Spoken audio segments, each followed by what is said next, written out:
신짜오 여러분 안녕하세요. 한 주간 동안 잘 지냈습니까? 네. 어, 이제 한국은 날씨가 아주 시원한 그런 가을 날이 왔습니다.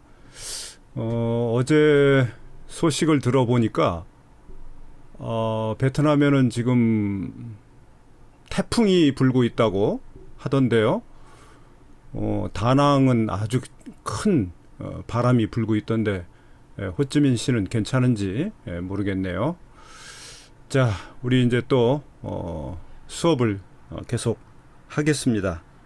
오늘 제 2과의 쓰기 제 2장 경제관념 공부하도록 하겠습니다. 교과서는 39페이지, 39쪽을 보면 되겠어요. 자, 우리가 지난 시간에는 이제 문장의 호응 두 가지가 서로 잘 어울리는지 그거를 공부했는데, 특히 이제 주어와 서술어의 호응, 주어와 그것을 이제 구체화해주는 동사, 형용사, 서술어와의 호응 관계 공부했고, 오늘은 이제 이 부사어에 대해서 공부를 하는 것입니다. 부사어는 기본적으로는 다른 말을 꾸며주는 말이죠. 꾸며줘요. 꾸며준다, 수식한다. 한자어로는 수식한다 그러는데, 그래서 그 뜻을 더 분명하게 밝힌다든지, 또 말하는 내용에 대해서 내가 어떤 정서를 가지고 있는지 그 감정을 한다든지 하는 것들이 바로 이 부사어죠. 그래서 부사어가 문장에 있어서 그 아주 그 필수적인가, 이렇게 부사 부분들을 이렇게 빼놓고도 의미는 되게 통해요. 그래서 좀 그 의미의 아주 핵심적인 부분은 아닐지라도 의미를 좀 더 밝혀주고, 또 말하는 사람의 느낌을 거기다가 담고 하는 데 있어서는 아주 그 중요한 문장의 성분인 것이죠.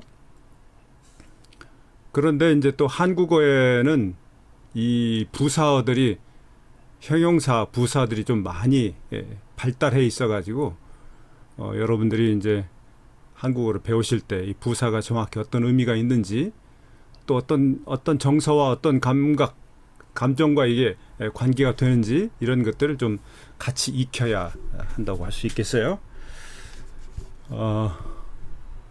이제 부사는 대체로 이제 서술어하고 호응을 해요. 서술어. 그러니까 뭐 그 주어와 서술어의 호응도 하지만은, 여기 이제 서술어라고 하는 건 대체로 그 용언들, 형용사나 동사 앞에 부사가 오고, 또 혹은 또 그 부사를 또 다시 또 다른 부사가 꾸며주고, 뭐 이렇게도 합니다. 그러니까 이제 그리고 어떤 부사는 어떤 서술어와 잘 어울려요. 모든 부사를 모든 동사에게 붙일 수 있는 건 아니에요. 그래서 이것도 상당히 관용적입니다. 관용적. 그래서 많이 이제 읽고 외워야 되는 내용이 되겠죠.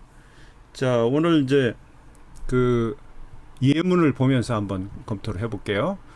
지금 여기 그 예문에다가 부사어에 해당되는 것에 이렇게 밑줄을 그어 놨습니다. 밖에 비가 어찌나 많이 오는지 우산을 써도 옷이 다 젖었다. 비가 오는지, 이게 주어고 이게 서술어죠. 그런데 그 주어와 서술어 사이에 들어가서 어찌나 많이, 이렇게 어찌나 많이 오는지 이 말을 넣어요. 그래서 그 많이라고 하는 말은 사실 뭐 객관적인 표현은 아니죠. 그러니까 뭐 비가 300mm가 왔다. 뭐 비가 100mm가 왔다. 이게 이제 아주 객관적으로 얘기하는 건데 지금 어쩌나 많이라고 하는 말은 그 비가 오는 것에 대해서 말하는 사람, 화자가 어떤 느낌을 가지고 있는지 여기서 표현하는 거예요. 아유, 너무 비가 많이 온다. 그런 느낌을 표현하는 거죠. 우산을 써도 옷이 다 젖었다. 우산을 쓰더라도 옷이 다 젖었다. 그래서 어찌나 많이는 오는지를 꾸미고 있는 것입니다. 날씨가 추워지면 아침에 일찍 일어나는 것이 여간 어렵지 않다. 일찍, 여간 이런 말들이 부사하죠. 아침에 일어나는 것이 이렇게 해도 되는데 어떻게 일어나? 일찍 일어나. 일찍 일어나. 시간적으로 앞선 부분들을, 이건 시간과 관계되는 말이에요. 그 다음에 여간. 이 여간이라는 말은 좀 그 뒤에 부정적인 말이 옵니다. 여간 뭐뭐 하지 않다. 여간 예쁘지 않다. 그러면 아주 예쁘다. 그런 뜻입니다. 아주 예쁘다. 보통 예쁜 게 아니라 아주 예쁘다. 여간 어렵지 않다. 그러면 아주 어렵다. 아주 어렵다. 그런 뜻입니다. 어렵지 않다. 그러니까 안 어려운 건데 그렇게 이해하면 안 되고요. 여간 어렵지 않다는 것은 어렵다는 것을 강조하는 표현입니다. 강조하는 표현. 그래서 여간은 뭐뭐 하지 않다. 이게 여간 다음에 대개 이제 형용사들이 옵니다. 여간 빠르지 않다. 여간 예쁘지 않다. 여간 어렵지 않다. 이렇게. 그다음 세 번째, 정부가 아무리 노력해도 집값이 올라가는 것을 막을 수 없었다. 아무리. 예. 아무리라고 하는 말은 모든 노력이 다 효과가 없었다. 그런 뜻입니다. 아무리 어떻게 해도, 아무리는 뭐뭐 해도 이렇게 연결이 잘 돼요. 아무리 뭐뭐 해도 뭐뭐 하지 않았다. 이런 식으로 문장이 그렇게 됩니다. 그 다음에 다른 사람이 운동기구를 사용하는 건 쉬워 보였는데 막상 해보니까 생각보다 어려웠다. 운동기구 아시죠? 운동기구 뭐 덤벨 같은 걸 든다든지 역기를 든다든지 그 다음에 뭐 이렇게 워킹하는 그 트레드밀을 한다든지 쓴다든지 이런 걸 얘기합니다. 다른 사람이 그런 운동기구를 사용하는 건 쉬워 보였는데 여기에 이제 주어가 하나 빠졌죠. 막상 내가 해보니까 이런 말이 빠졌죠. 막상 내가 해보니까 생각보다 어려웠다. 막상 뭐뭐 하니까 막상 뭐뭐 하니까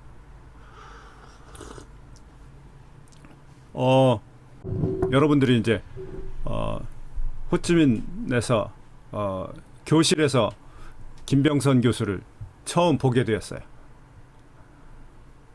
막상 김병선 교수를 교실에서 보니까 생각보다 잘생겼더라. 이런 식으로. 그게 막상입니다. 막상. 그 다음에 빙판길에서 하마터면 넘어질 뻔했다. 하마터면은 뭐뭐 할 뻔하다. 이렇게 어울립니다. 하마터면 뭐뭐 할 뻔하다. 그렇죠? 그 다음에 경제학 수업은 용어도 어렵고 계산도 많아서 수업을 열심히 들어도 통 모르겠다. 열심히와 통 이런 말들이 이제 부사하죠. 수업을 들어요. 수업을 들어도 모르겠다. 이렇게 해도 말은 되죠. 말은 되는데 그걸 더 상세화하는 거죠. 더 분명하게 하기 위해서 수업을 어떻게 들었느냐? 열심히. 얼마나 모르겠느냐? 통 모르겠다. 통 모르겠다. 그 다음에 아이들이 나쁜 길로 빠지기 전에, 나쁜 길로 빠진다는 거는 이제 나쁜 길로 빠지면 계속 나쁜 일만 하겠죠. 그런 걸 말해요. 그러기 전에 부모들이 진작 관심을 가졌어야 했는데, 진작 시간적으로 좀 앞선 것을 말합니다. 진작 무엇을 해야 한다. 진작 그렇게. 그 다음에 수진 씨는 취직할지 유학할지 고민하다가 결국 최종적으로 마침내 유학 가고 말았다. 하고 말다. 이렇게 연결이 됩니다. 민호 씨 도대체 아침부터 왜 그렇게 신경질을 내는 거예요. 예, 도대체 왜 이런 말들이 부사어죠. 예. 특히 이제 왜 같은 경우에는 이 그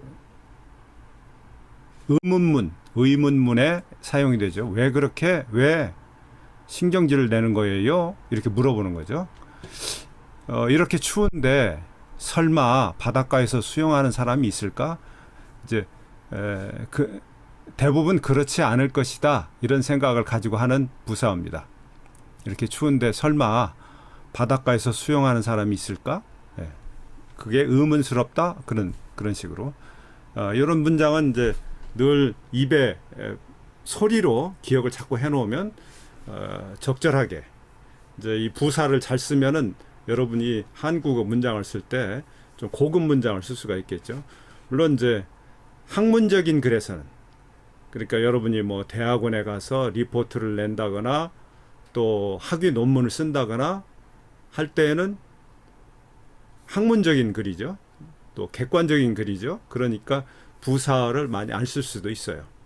많이 안 쓸 수도 있겠는데 여러분의 정서를 나타내는 것 이런 걸 글을 쓸 때는 부사가 상당히 효과적입니다.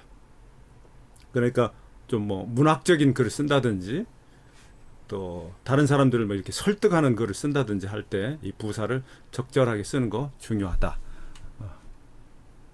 자, 그래서 이 부사라고 하는 것이 여러분 뭐 다 배우셨겠지만 한번 부사의 어떤 종류가 있는지를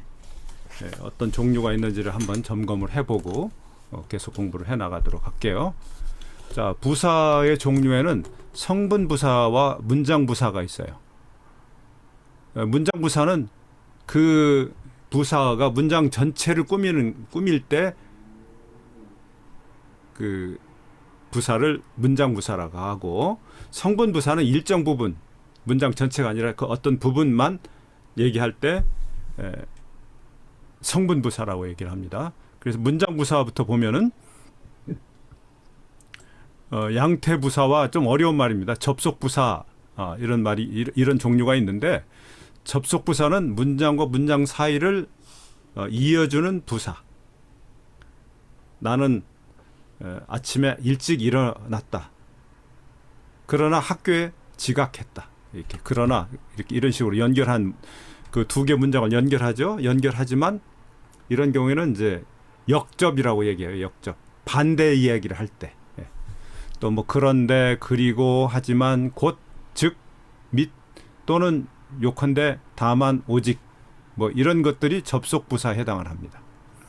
그 다음에 양태부사는 말하는 이의 태도를 나타내는 부사. 아까 이제 말하는 이의 태도, 또 그 태도라는 건 뭐냐면 말하는 내용에 대한 태도를 말해요. 과연 그랬을까? 설마 그럴 리가 있을까? 제발 그렇게 해주세요. 정말 그래요? 이렇게 서술어가 그래서 연결이 돼요. 이거는 서술어가 연결이 되는 겁니다. 말하는 이의 태도를 나타내는 부사. 결코 모름지기 응당 어찌 마냥. 그 다음에 이제 성분부사로 가면 성상부사와 지시부사와 부정부사와 상징부사가 있는데, 이 상징부사부터 얘기를 해본다면 상징부사는 음성상징, 그걸 의성어라고 하거든요. 그 무슨 말이냐면 그 사물이 내는 소리를 이제 글자로 표현하면 그게 부사어가 된다는 거예요. 예를 들면 뭐 한국에서 그 뻐꾸기가 우는 소리를 뻐꾹 뻐꾹 그렇게 표현하거든요. 그럼 그게 이제 의성어예요. 소리를 글자로 나타내는 것, 모방해서 나타내는 것, 의성어. 태도를 모방하는 것은 의태어 그럽니다. 의태어 그러는데, 뭐 의성어가 이 그 뜻글자나 소리글자에 다 있긴 있죠. 뜻글자에서도 이 의성어는 이제 그 글자의 소리만 따서 쓰는 건데, 근데 그 나라마다 조금씩 다르잖아요. 이 의성어가 수탉 매일 그 치킨이 그 우는 소리를 한국에서는 꽃기요, 꽃기오 그렇게 하는데 베트남에서는 어떻게 표현하는지 모르겠네요. 그런 게 음성상지입니다. 뭐 영어에서는 코커 누들두 이런다고 그러죠. 그 다음에 뭐 고양이 울음소리 야옹 야옹 그런데 서양에서는 미야오 미야오 뭐 그렇게도 하고 그게 다 음성 상징 부사예요. 그 다음에 부정부사 용언의 앞에서 그 내용을 부정하는 부사 아니 안 잘못 못 용언의 앞에서 그러니까 동사나 형용사 앞에서 아니 안 잘못 못 공부를 잘못했다 뭐 그렇게 하면 공부를 못했다 그런 뜻이죠. 잘못했다. 밥을 안 먹었다. 그거 다 먹다의 앞에 붙어서 부정하는 말이죠. 그 다음에 이제 지시부사에는 시간과 장소를 나타내는 부사. 아까 시간에 관련된 것들이 좀 나왔죠. 내일, 아까, 일찍이, 금방, 먼저, 그때, 이미. 장소는 이리저리, 여기저기, 곳곳이, 집집이. 그 다음에 성상부사는 서술어의 모양을 꾸미는 부사는 상태부사라고 하고 정도를 수식하는 부사는 정도부사라고 해요. 정도 중에는 매우, 너무, 몹시, 별로. 그러니까 이쁜데 그 정도가 얼마나 이쁘냐? 매우 이쁘다. 너무는 이제 부정적인 때 쓰이는 그 부사죠. 밥을 너무 많이 먹었다. 부정적인 말을 할 때 너무. 그 다음에 몹시, 별로 이런 거 다 정도부사고 상태부사는 서술어의 모양을 꾸미는 부사. 빨리 가다. 매우 아프다. 이런 식으로 쓰는 것이 부사입니다. 하여튼 그러니까 부사는 기본적으로 문장의 일부분 혹은 문장 전체를 꾸미는 다른 말로 하면 이 한자어는 수식하다 그렇게 얘기합니다. 수식하는 그런 그 품사어입니다. 자, 이제 연습 문제를 우리가 가서 보면은 다음 문장에 알맞은 부사어를 쓰십시오. 이제 이거 여러분들이 좀 해보겠어요. 첫 번째, 최근에는 서울뿐만 아니라 서울 근교의 집값도 여간 비싸지 않다. 여간 비싸지 않다. 여간은 뭐뭐 하지 않다. 이런 식으로 그 연결이 되는 표현입니다. 여간 비싸지 않다. 근데 이건 이 밑에 내가 참고로 하라고 이렇게 적어놨는데 한자 말입니다. 한자 말이어서 여간 그 상태가 보통으로 보아 넘길 만한 것임을 나타내는 말. 근데 이 보통으로 보아 그 넘길 만한 말인데 뒤에 뭐뭐 하지 않다. 그러니까 이 문장 전체로 봐서는 어떤 뜻이 되냐면 보통으로 보아 넘길 만한 것이 아니다. 그걸 말하는 거예요. 그러니까 무슨 말이냐면 서울 집값도 비싼데 서울 근교의 집값도 그에 못지않게 비싸다. 그런 뜻입니다. 근교는 이제 suburban이라고 그렇게 하는 표현이죠. 그러니까 도심지가 있고 호치민 그러면 호치민의 가장 도심은 뭐 1군, 뭐 2군, 3군, 뭐 이렇게 9군 뭐 이렇게 있잖아요. 그러다 이제 근교는 거기서 좀 더 멀어지는 곳들이죠. 뭐 뚜띠엠, 뭐 투둑, 뭐 이런 데가 근교일 것 같아요. 거기도 집값이 비싸죠. 그 다음에 2번부터 이제 여러분이 해봅니다. 레타이큐 푸엉. 네, 있습니다. 해보세요. 네.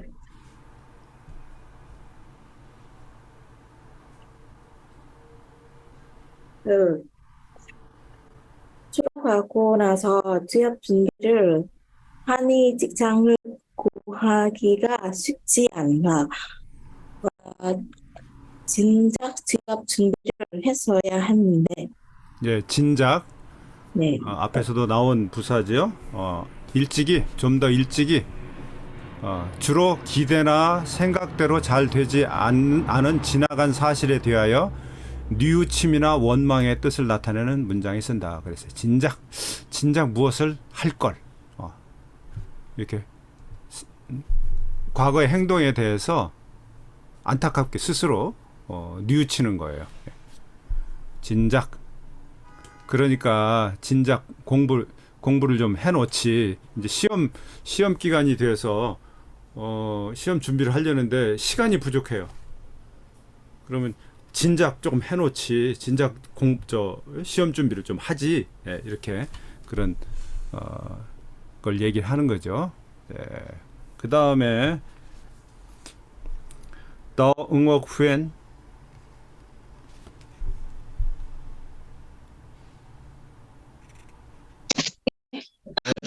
해보세요.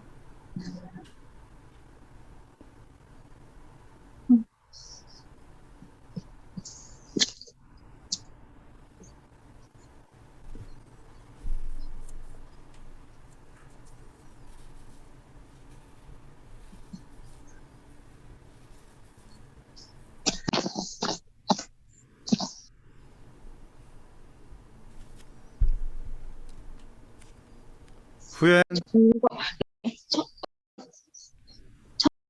서적도 여러 번 읽어도 무슨 말인지 그, 그 이해가 안 된다.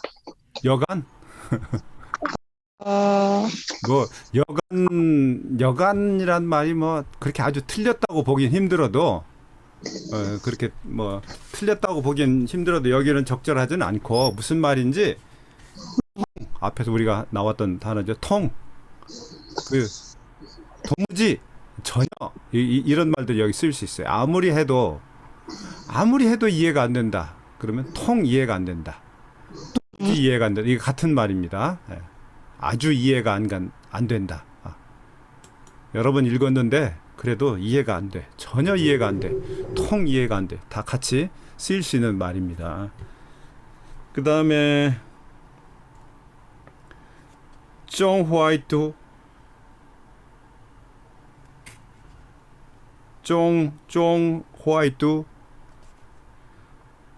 또한 후에 아인.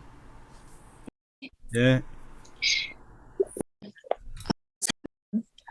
하기 전에 집에서 충분히 연습했는데도 막상 여러 사람들 앞에 서니까 긴장해서 말을 더듬게 됐다. 예. 뭐 여러분도 좀 그렇죠? 예. 막상 어떤 일에 실제로 이르러 그러니까 준비는 했는데 막상 그 자리에 가보니까 이럴 때 막상 그렇게 씁니다. 그 다음에 쏜티 탄 응안. 네, 예. 회사 사장이 아주 열심히 해도 직원들이 따라주지 않으면 경영에 성공하기 어렵다.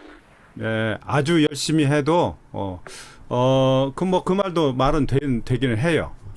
그런데 이 뒤에 나오는 말을 보니까 그러나 열심히 하긴 했는데 성공하지 못하는 그런 상황을 얘기를 하거든요. 그런 때는 아무리 이런 말 쓰는 게 좋아요.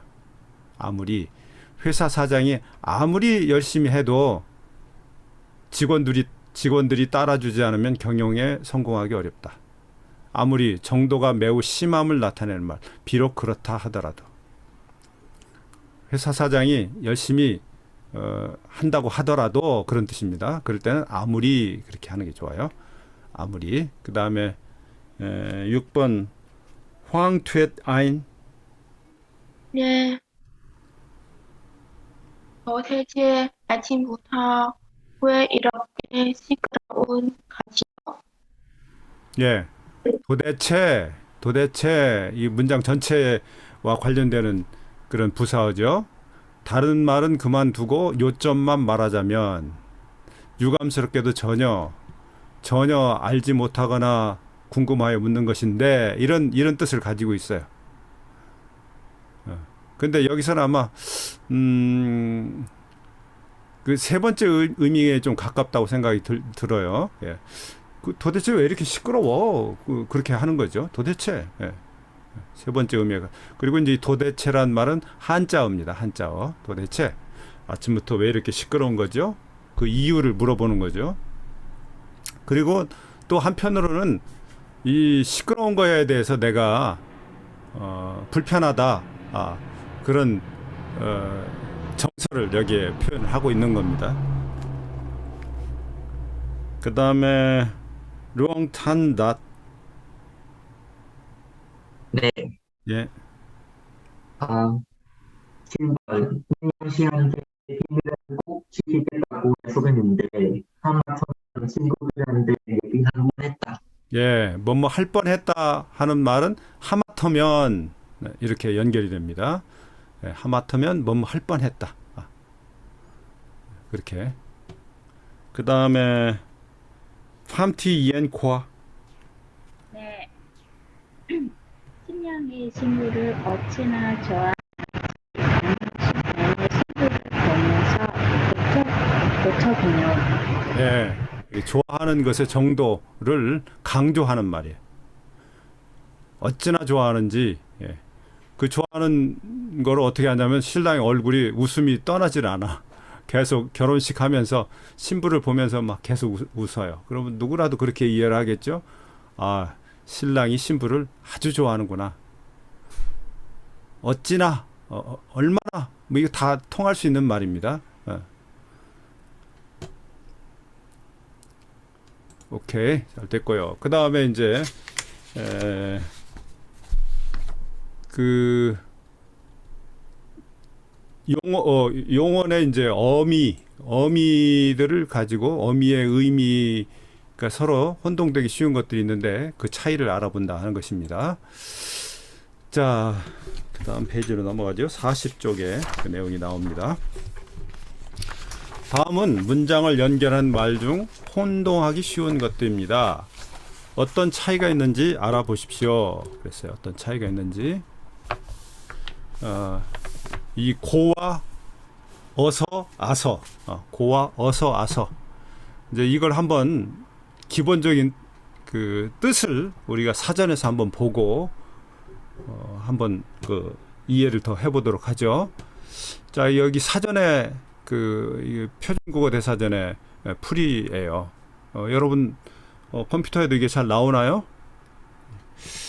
자, 보면은 이 고의 경우에 이거는 25번. 이 번호가 무슨 뜻인지 아시죠? 예.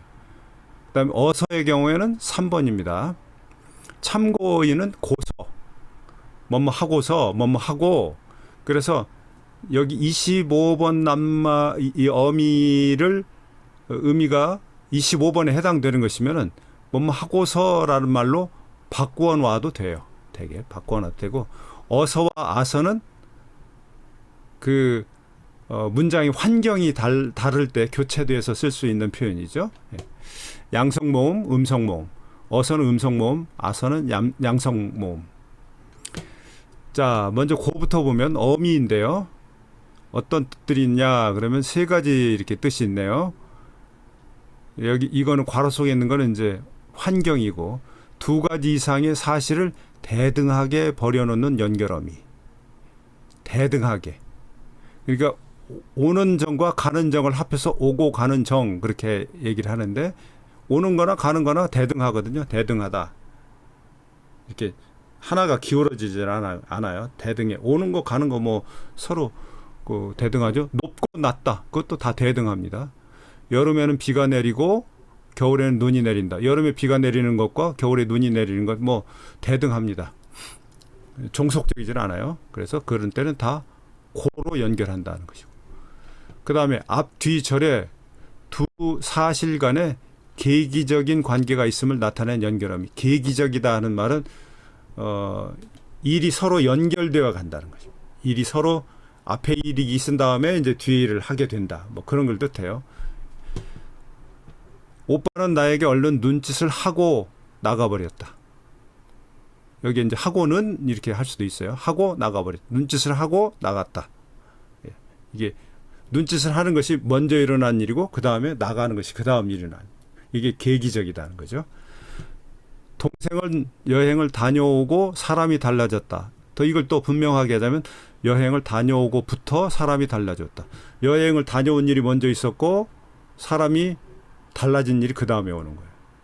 그런데 높고 낮은 산봉우리 할 때는 높은 것이 먼저 있고 낮은 것이 그 다음에 일어난 일이냐? 그렇지 않거든요. 예. 확실히 다르죠. 할머니께서는 상한 음식을 드시고 탈이 나셨다. 이건 이유를 말하는 거죠. 상한 음식을 드시는 것이 먼저 일어난 일이고 그 다음에 탈이 나는 그 다음 일입니다. 그래서 이게 계기적인 관계. 그 다음 세 번째는 앞절의 동작이 이루어진 그대로 지속되는 가운데 뒷절의 동작이 일어남을 나타낸 연결어미. 그러니까 앞에서 한 얘기에 여기 하나가 더 붙어서 이렇게 같이 갔대. 앞에 계기적이다는 것은 이걸 먼저 한 다음에 이걸 왔는데, 이게 연속되는 것은 뭐냐면 앞에 거가 이렇게 가고 있는데 여기에 또 하나가 올라서 두 개 같이 가는 그런 거예요. 자, 여기 보면은 어머니는 나를 업고 병원까지 달려가셨다. 업고 업은 채로 이게 뭐뭐 한 채 이런 때 이렇게 바꿔보면 되죠. 병원까지 달려가셨다.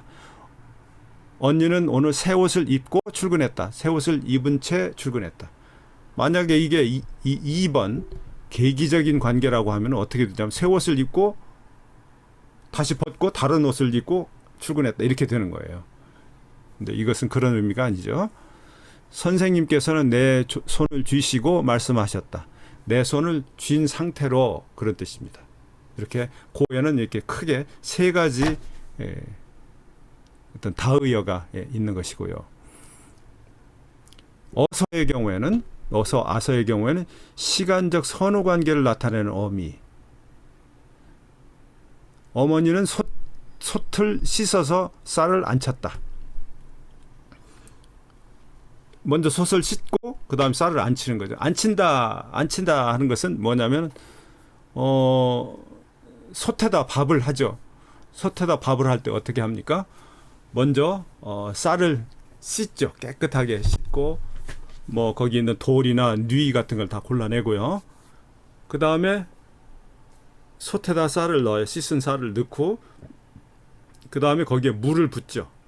물을 얼마나 부어요? 물을 한국에서는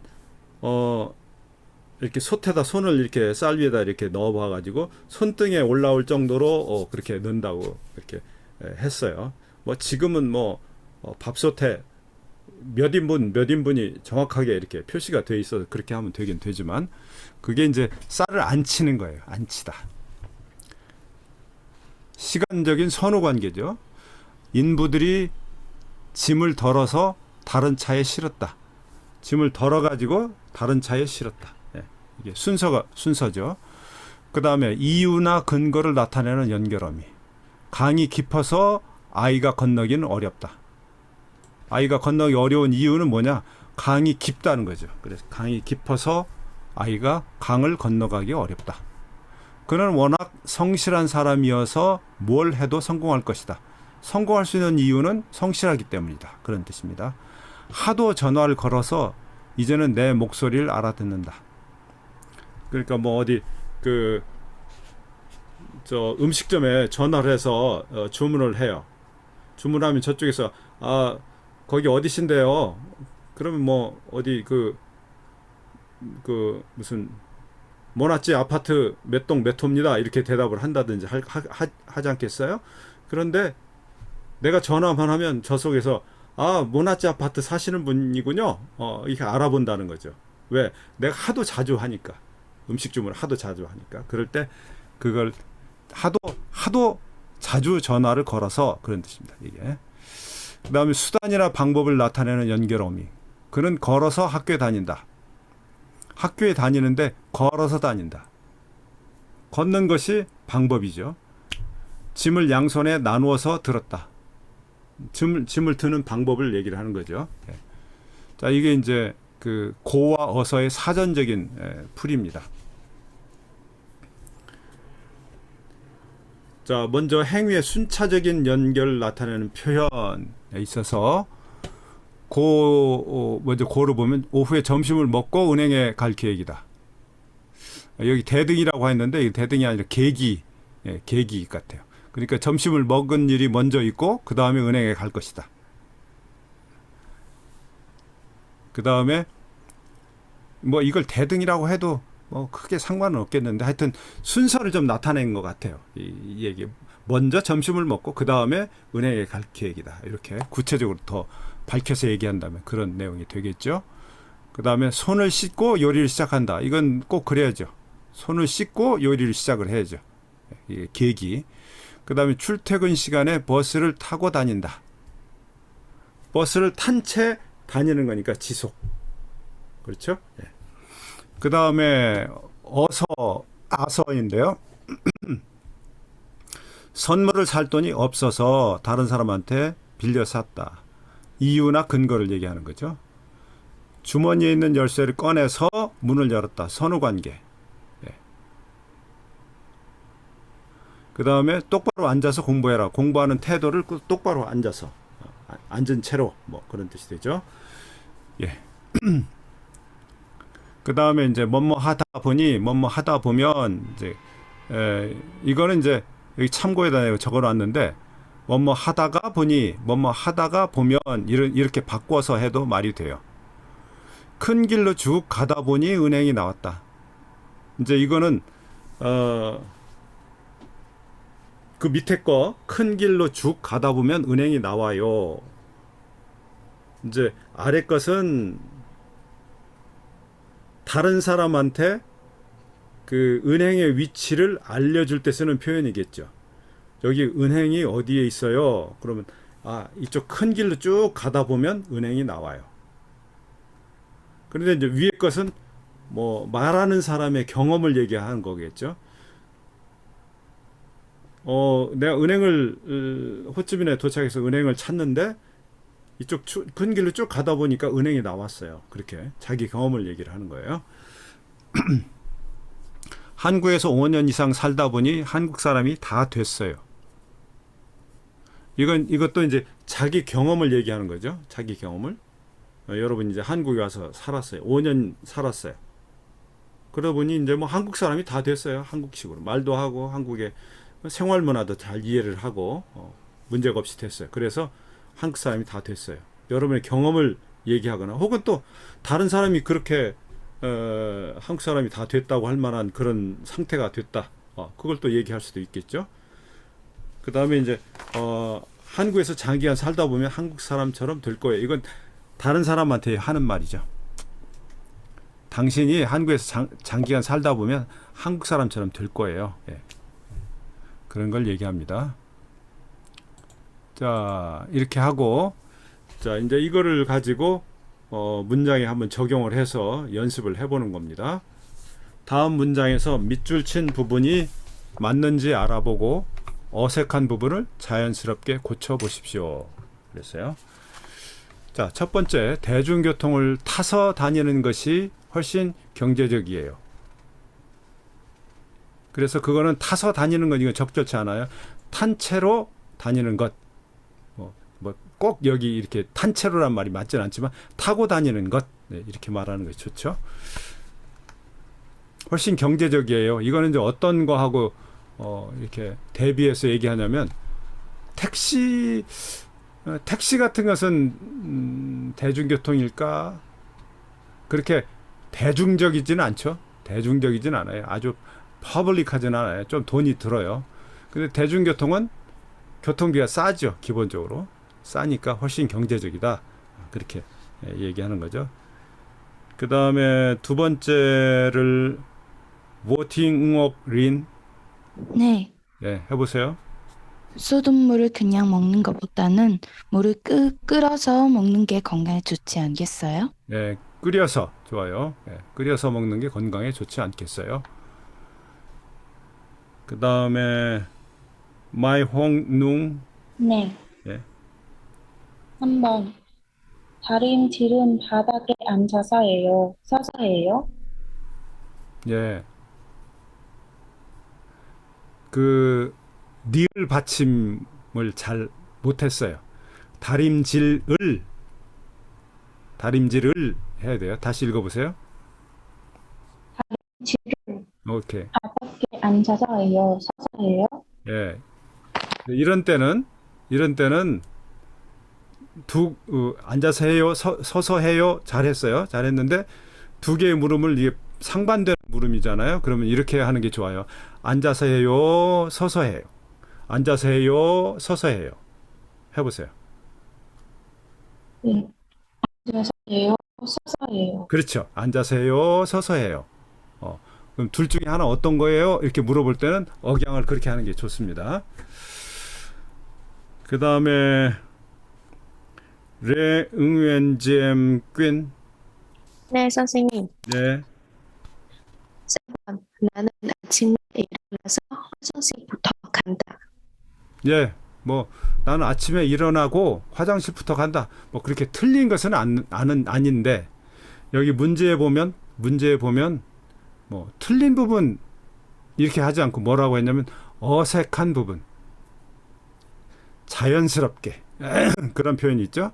어색한 부분. 틀린 거는 아닌데 그렇게 좋은 문장은 아니다. 조금 이상해. 예, 느낌이 이상해. 이거 이제 그 언어적 직관에 비교해 이렇게 비추어 볼 때 그렇다는 거죠. 그런 걸 자연스럽게 고쳐보라. 이게 이제 좀 고급 한국어가 되는 거죠. 자, 잘했습니다. 그 다음에 제파누탐. 네, 5번. 처음 뉴스를 전혀 이해하지 못했지만 자주 듣다 보니 어느 정도 이해하게 됐어요. 이해하게 됐어요. 좋습니다. 처음에는 뉴스를 전혀 이해하지 못했지만 자주 듣다 보니 어느 정도 이해하게 됐다. 처음에는 그랬는데 지금은 어느 정도 이해하게 됐다. 처음에는 김병선 교수의 강의를 알아듣기 힘들었지만 자주 듣다 보니 이제 어느 정도는 이해하게 됐어요. 이런 말이 여러분 입에서 나오면 좋겠어요. 그 다음에 하킴안. 네. 네. 창업에 성공한 사람의 경험담을 듣고 그대로 따라해보면 수입이 그럭저럭 괜찮은 거예요. 네, 괜찮을 거예요. 괜찮을 거예요. 이제 앞으로 미래를 좀 예측하는 말이니까 괜찮을 거예요. 그렇게 하면 되겠습니다. 자, 그 다음 4번 경제관념을 주제로 하는 글에서 자주 사용하는 어휘에 대해서 알아보십시오. 경제관념. 우리 지금 여기 제2과는 경제관념에 대해서 얘기를 하고 있어요. 경제관념이 있다. 관념이 있다, 없다. 경제에 대해서 자기 나름대로 생각하는 어떤 원칙 같은 거, 태도가 있다. 뭐 그런 걸 말하는 거죠. 그 다음에 경제력이 있다. 경제력이 있다는 말은 다른 말로 하면 돈이 많다. 돈이 넉넉하다. 그런 걸 뜻합니다. 경제력이 있다. 무엇을 할 만한 경제력이 있다. 무슨 회사를 새로 세울 만한 경제력이 있다. 그만큼 돈이 있다. 그런 뜻이죠. 그 다음에 경제적인 여유가 있다. 경제적으로 여유가 없다. 있다, 없다. 경제력이 있다, 없다. 경제적인 여유가 있다. 그러니까 내가 뭐 월급을 받으면 내가 필요한 한 달 생활비 다 쓰고도 돈이 좀 남아요. 그래서 뭐 해외 여행도 갈 수 있고 그럴 때 이제 경제적인 여유가 있다. 또 뭐 다른 사람들도 도와주고 뭐 이런 것이 경제적인 여유가 있는 것이고, 여유가 없으면은 생활이 참 좀 힘들겠죠. 경제적인 여유가 없으면 좀 힘들어요.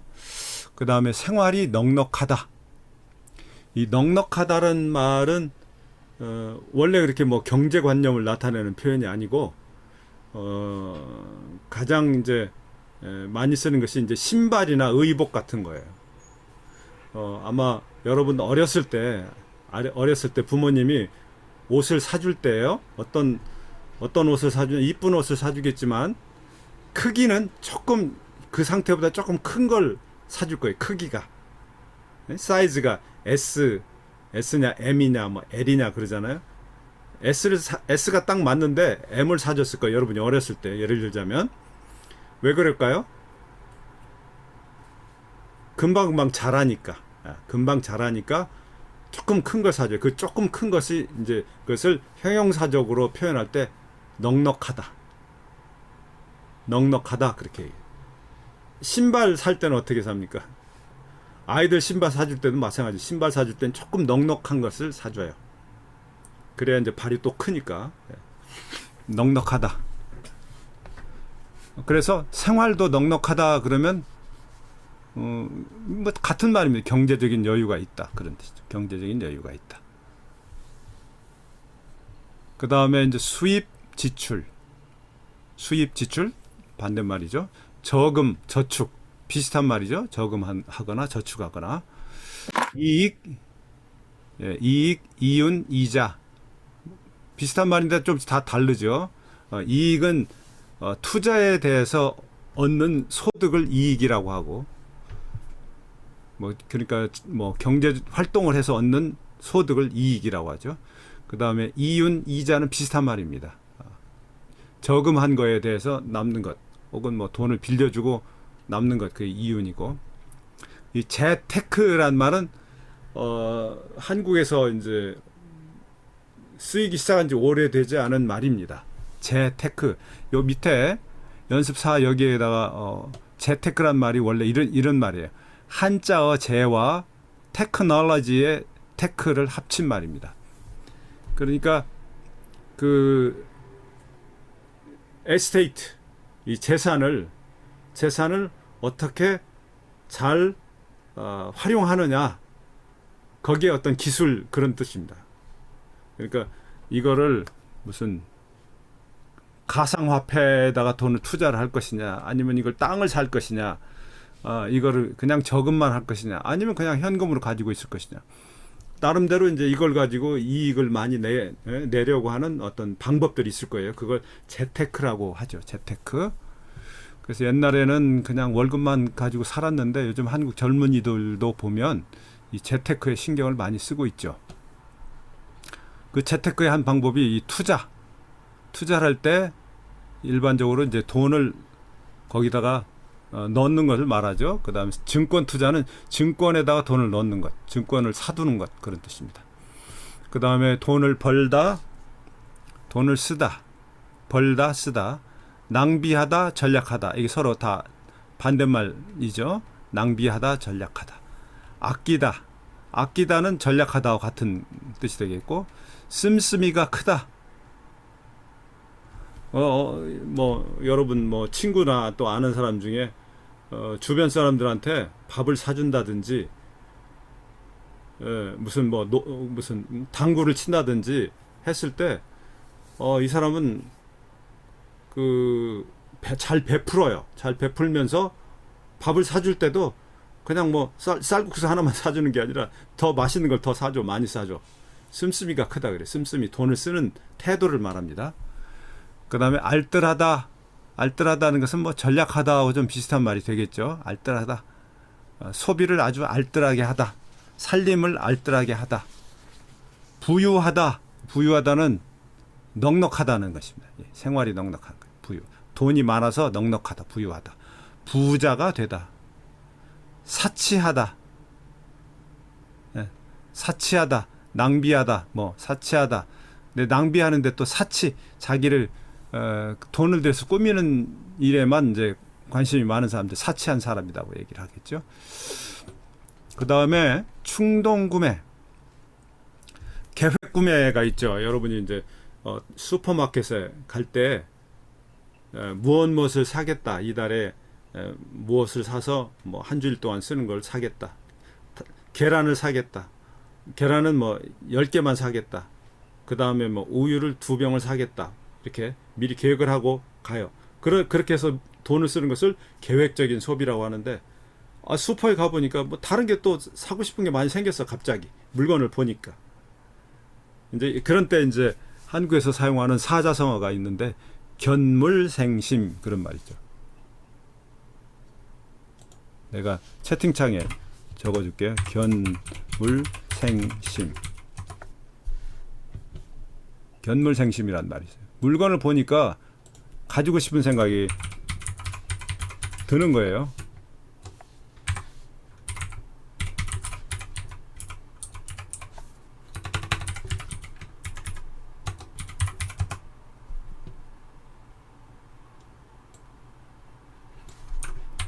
사전의 의미는 여기 이제 채팅창에다 이렇게 넣었어요. 어떠한 실물을 보게 되면 그것을 가지고 싶은 욕심이 생긴. 이제 그렇게 해서 물건을 산다.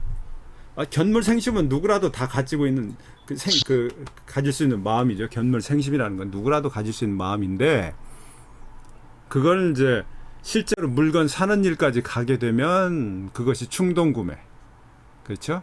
그렇지 않고 아유 뭐 저거 다음에 필요하면 그때 사지. 뭐 이달에는 경제적으로 여유가 없으니까 못 사겠어. 이런 식으로 하면 이제 계획적인 소비 그렇게 되겠죠. 그 다음에 이제 생활비, 용돈. 뭐 생활비하고 용돈이 어떻게 다를까? 용돈.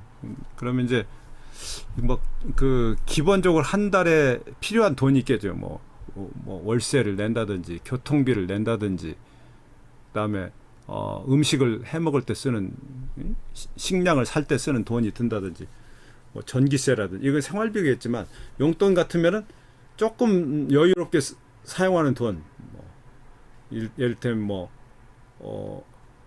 영화관에 가서 한번 영화를 좀 본다든지 뭐 이런 거 그다음에 이제 간식을 사 먹는다든지 이런 것들은 되게 용돈 쪽으로 생각할 수 있겠죠. 여러분 이제 생활비는 아마 부모님들한테 받을 거예요.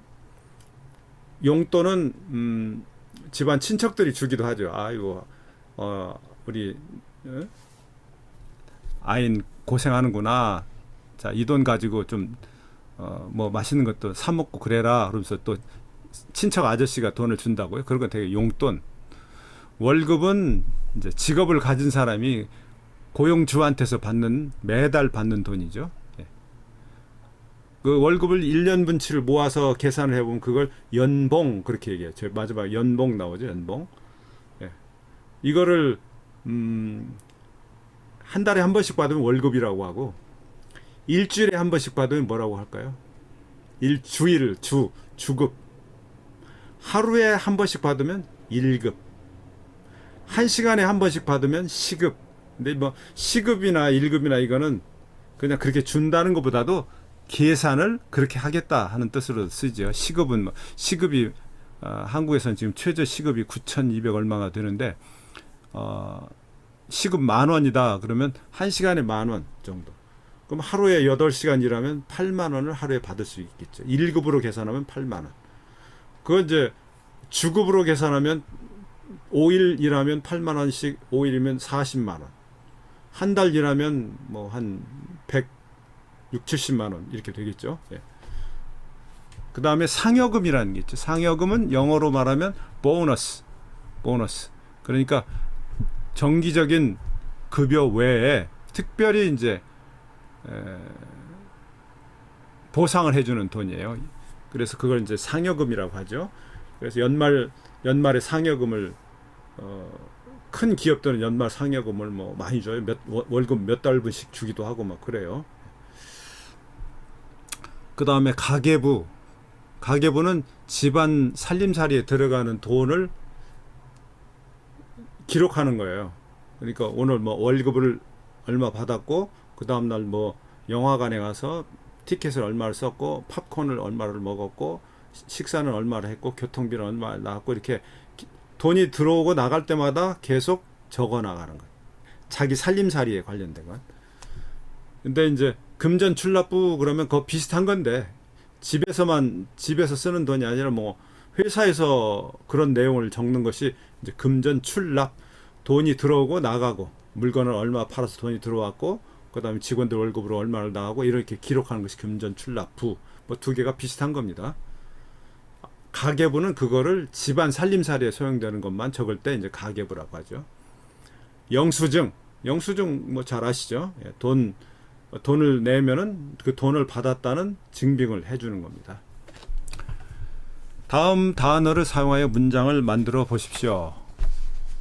예, 경제관념이 있다, 계획적으로 지출, 재테크, 돈을 벌다. 그래서 이걸 그 순서대로 다 이제 이게 그냥 단어를 사용하는 정도가 아니라 순서대로 해서 문장을 만드는 거죠. 경제관념이 있는 사람은 언제나 계획적으로 지출할 뿐만 아니라 재테크를 잘해서 돈을 벌곤 한다. 이런 식으로 하라는 거죠. Dank Hong Ein 해보세요.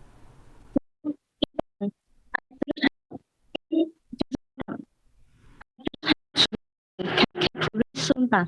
네, 알뜰한 주부는 가계부를 쓴다. 그래서 가계부 어떤 건지 얘기를 했죠. 주부는 이제 가정주부. 뭐 과거에는 한국에서 가정주부 그러면 어떤 집의 부인, 아내를 가정주부라고 그랬는데 집안 살림을 맡아서 하는 사람이 주부예요. 근데 요즘에는 또 그 역할이 바뀌기도 했어요. 어떤 집에 가면 남자가 주부인데도 있어요. 남편이 주부인데도. 그 다음에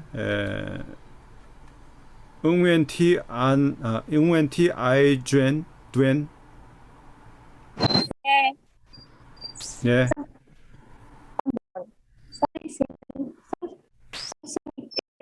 그거 중동부매를 자주한다. 예. 씀씀이가 커서 충동 구매를 한다. 이렇게 하면 뭐 말이 안 되지는 않는데 씀씀이가 크다는 것이 좀 부정적인가 긍정적인 것은가 하는 것은 문장에 따라 조금 달라요. 씀씀이가 크다. 이걸 긍정적으로 얘기하는 경우도 있고 부정적으로 얘기하는 거죠. 아, 그 사람은 씀씀이가 커. 그래서 친구들한테 참 잘 대해줘. 이건 좀 긍정적으로 얘기하는 것이죠. 그런데 그 사람은 씀씀이가 너무 커서 집안에 살림이 거덜났어. 뭐 이런 식으로 하면 부정적으로 얘기하는 것이죠. 자, 여기는 이제 씀씀이가 크다는 것을 좀 부정적으로 얘기하는 거죠. 충동구매도 하고 충동구매가 근데 씀씀이가 큰 거하고 딱 맞지는 않아요. 그러니까 크고 충동구매도 한다. A도 하고 B도 한다. 대등하게 그렇게. 전티엔히엔.